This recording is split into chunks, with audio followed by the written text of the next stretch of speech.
Mesdames, Messieurs, bonjour et bienvenue à vous tous qui venez de nous retrouver sur Radio Côte d'Ivoire. C'est la grande matinale émission qui peut se targuer de réveiller la Côte d'Ivoire avec tout ce qu'il faut pour un bon réveil. Et nous sommes à la lucarne de libre antenne, évidemment.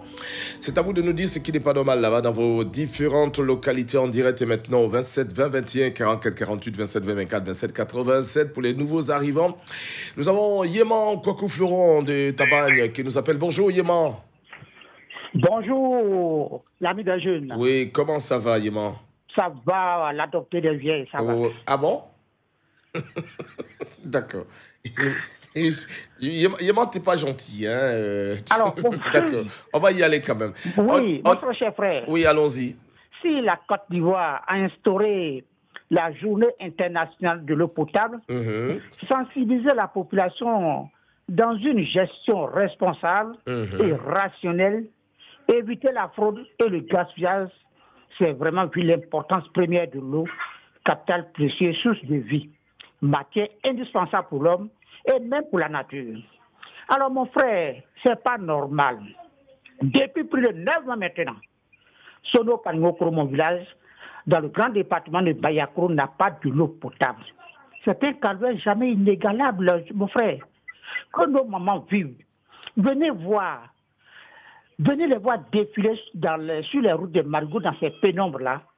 Vraiment 8 ans d'affilée, nous partons vers 9 ans.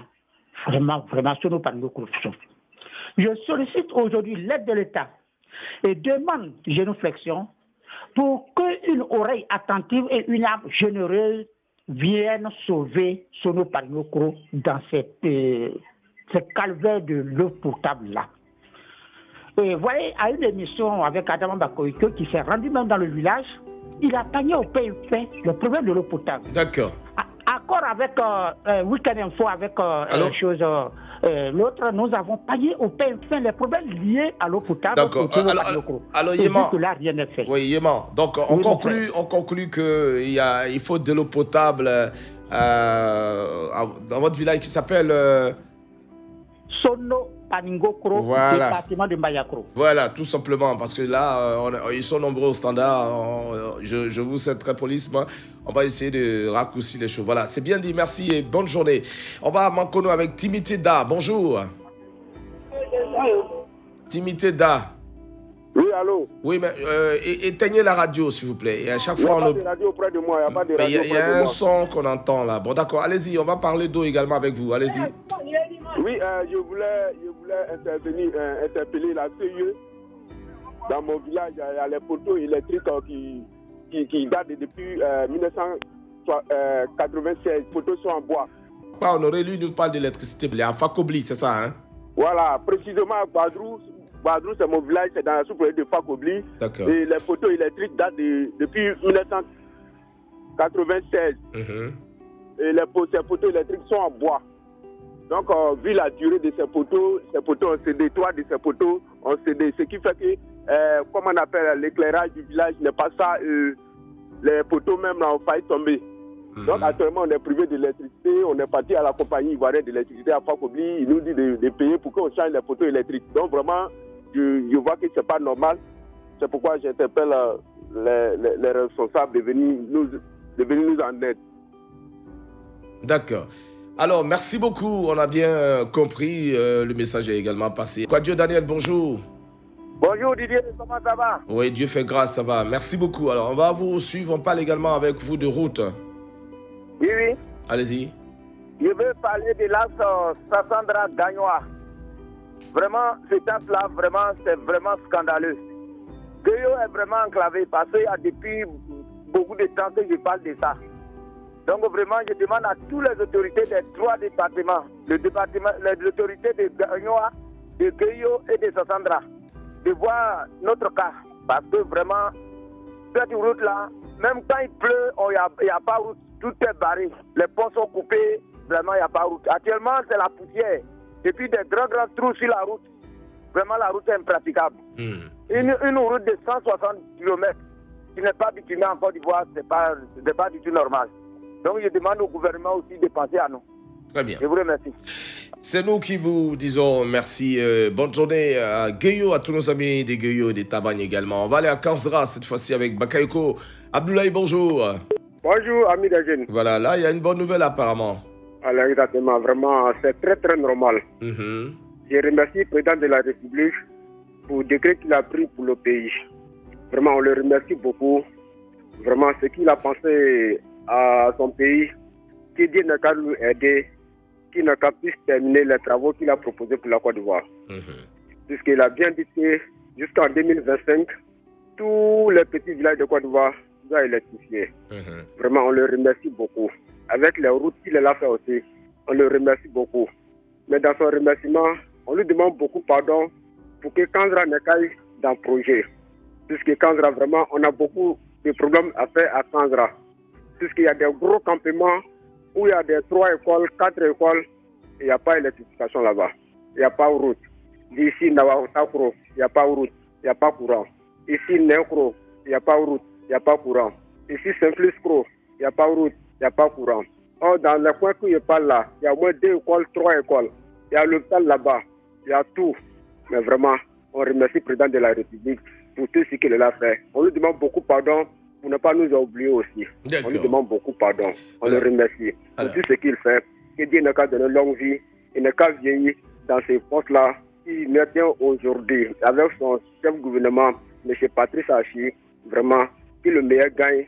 Que Dieu le donne longue vie. Les mots nous marquent pour lui. D'accord, on a bien compris. On comprend les sentiments qui vous animent ce matin. Merci beaucoup, Bakayoko Abdoulaye. Bonne journée à vous à Kanzra et on espère que le chef de l'État va prendre en compte toutes vos doléances. On va se rendre à Nyondro, hein, c'est à Koubli avec Mamblé Aristide. Bonjour. Oui, bonjour, monsieur Didier Fadel. Voilà, avec vous, on va évoquer également la route. Oui, je suis précisément à Nyondro, mais je veux parler de ma ville départementale qui est Kubli. Kubli, oui. Allez-y. Oui, c'est pas du tout normal. Parce que ici à Kubli, nous vivons vraiment un véritable Cap-Vert au niveau de la route. On nous dit que Kubli est le grenier de la région du Guémon. Nous avons tous les produits ici. Produits vivriers, toutes sortes de produits. Mais on a du mal à évacuer parce qu'il n'y a pas de route. Donc, je demande vraiment une doléance à le président de la République et à tous les autorités compétentes de la région du Guémon qui puissent frapper à la porte pour qu'on puisse bitumer la voie qui mène Kubli. Ok. Parce qu'aujourd'hui, on a du mal à émerger. On est tous talentueux ici, mais on a du mal à émerger.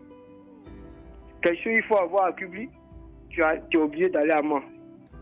Donc si on a eu à bitumer la voie Mans-Kubli, ça va vous arranger. Vraiment, ça va nous arranger. D'accord, voilà. Aujourd'hui, on est obligé de passer à Kubli pour aller à Mans. On a compris les détails, hein, on a compris. Voilà, Mamblé, Aristide, donc la voie Kubli-Mans doit être bitumée pour aider donc la sortie des produits agricoles et puis également permettre la libre circulation, on va dire aisement, des populations. Merci beaucoup, bonne journée. On va se rendre à Tengrela avec Lamoussa Diabaté, bonjour. Oui, Lamoussa Diabaté à Papara. Oui, bonjour. Bonjour, monsieur. D'accord. On parle d'eau avec vous. Allez-y, nous vous écoutons. Oui, chez nous à Papara, nous avons un château d'eau. Maintenant, le problème du château, c'est que les factures sont très chères. Les factures? Nous, on trouve que ce n'est pas réglementaire. Ah, vous trouvez que les factures... Allô, la Moussa? Oui. Vous avez dit quoi? Les factures sont chères? Oui, les factures sont très chères. Quand les factures viennent là, c'est très élevé. La moyenne, c'est combien? Bon, ça dépend des groupes. Bon, vous payez combien? Moi-même, je n'en ai pas, j'ai peur. Mais vous n'avez pas pu, c'est vous qui parlez de ça. Oui, c'est mes parents qui ont ça. Ben, il faut avoir les informations. Oui. Une facture pour 2 personnes. Si on te dit de payer 80 000, mais est-ce que 65 000, mais il s'agit... Non, c'est pas que c'est trop. Est-ce que tu sais comment ils consomment là-bas? Non. Puisque nous, toi, on ne consomme pas, on ne gaspille pas l'eau ici. Ouais, je vais on dire... a peur même des pompes. Est-ce que c'est toi qui as la facture? C'est pas toi qui as le compteur. Tu sais pas qu'est-ce qui se passe là-bas. Tu peux pas parler. C'est ma soeur, c'est mon frère, on vit ensemble. Vous vivez dans la même maison? Voilà, pas dans la même maison, mais dans la même cour. D'accord. Mais chacun doit avoir son compteur. Oui. Et vous partagez le compteur. Élevés, de telle sorte que les villageois n'ont pas le courage d'aller s'abonner. Donc ceux qui ont l'argent, ils font des fourrages. Mais nous, quand on n'a pas l'argent, on ne peut pas faire fourrage. D'accord. Donc qu'est-ce que nous, on doit faire? Donc, on doit boire l'eau de pluie. Dans ma cour même, j'ai eau de pluie. C'est l'eau de pluie que je bois. La Moussa. Oui. Donc ce qu'on demande, c'est demander à nos amis de la SODECI de réduire le coût des factures, c'est ça? Oui. Ou bien de revoir, il y a des choses qui... Vous pensez qu'il y a des choses qui ne marchent pas bien parce que apparemment on a l'impression que les factures sont un peu fantaisistes, c'est un peu cher par rapport à la consommation, c'est pas juste, c'est ce que vous nous dites là. D'accord, donc ils sont interpellés, ils vont revoir cela. Je vous remercie. Je vous en prie, bonne journée. On va à Béoumi tout de suite avec Coco. Adolphe, bonjour. Oui. Oui, Adolphe, bonjour. Oui, au palais de corridor, il s'agit de quoi? Oui, à propos des corridors en question, je parle. Oui. Le village Konsou, il y a un nouveau village et ancien village. Entre les deux villages, c'est là la sécurité place le corridor. Quand il y a un problème au nouveau village, si un homme qui quitte l'ancien village pour aller rendre visite aux gens, il est interpellé là. S'il y a un problème en ancien village, quelqu'un quitte un nouveau village, il est interpellé là. Donc je voudrais tirer l'attention à commandant des brigades de Béoumi et le commissaire de Béoumi de placer le corridor à la rentrée du village. Attendez, Coco Adolphe, on n'a pas bien compris, je n'ai pas bien saisi ce que vous dites tout juste. Il est interpellé, il va d'un village à un autre, il est interpellé au corridor par rapport à quoi? Non, c'est le même village, c'est ancien village et nouveau village. Mais pourquoi on vous arrête? C'est pourquoi? Qu'est-ce qu'on vous reproche? Je reproche parce que s'il y a un problème en ancien village, si quelqu'un quitte en moto au nouveau village pour aller, il est interpellé. Mais pourquoi? Parce qu'il a quitté le nouveau village pour aller dans l'ancien village? Oui, il est interpellé. Donc je voudrais dire que... C'est bizarre votre affaire. Ils n'ont qu'à placer le corridor à la rentrée du village. C'est le nouveau village qui est à la rentrée. D'accord. Je crois qu'on a saisi. On n'arrive pas à comprendre bien le fond de ce que vous dites, mais apparemment, vous avez l'impression qu'il y a un taux d'interpellation avec les amis de la sécurité, nos forces de l'ordre. Donc, vous souhaiterez que, au lieu qu'il y ait deux interpellations à la sortie, à l'entrée, il y ait une seule interpellation. Vous souhaiterez que ça soit placé à la fin du deuxième village. On a bien compris. Merci beaucoup. On va prendre le dernier. C'est Mamadi de Zaïbo. Nous sommes à Daloa. Bonjour, Mamadi. Oui, bonjour, patron. Oui, comment allez-vous? Oui, parce que vrai, les déplacements ici pour la côte des routes, quoi. Ah, d'accord, allez-y. Pour aller Grande Route de Daloa, vrai, il n'y a pas de route. Nous, fatigués, il n'y a pas de route. L'État n'a qu'à nous aider, sinon ça ne va pas aller. D'accord. Bon, s'il y a malade, depuis, comment elle va prendre ça pour aller à l'hôpital, c'est mauvais. Je vous demande pardon, l'État n'a qu'à venir nous aider, sinon ça ne va pas aller. D'accord. Oui. D'accord, on a bien pris. En tout cas, merci Mahadi, et bonne journée. Oui, je vous en prie. Allez, merci à vous toutes et à vous tous de nous avoir fait confiance encore aujourd'hui. Demain, vous aurez la possibilité d'intervenir pour ceux qui n'ont pas pu le faire aujourd'hui. Parce que c'est pas normal, c'est du lundi au vendredi de 8h15 à 8h30. Donc, possibilité vous est donnée encore demain de vous exprimer. Merci et à tout de suite. Radio Côte d'Ivoire, Abidjan 88.fm.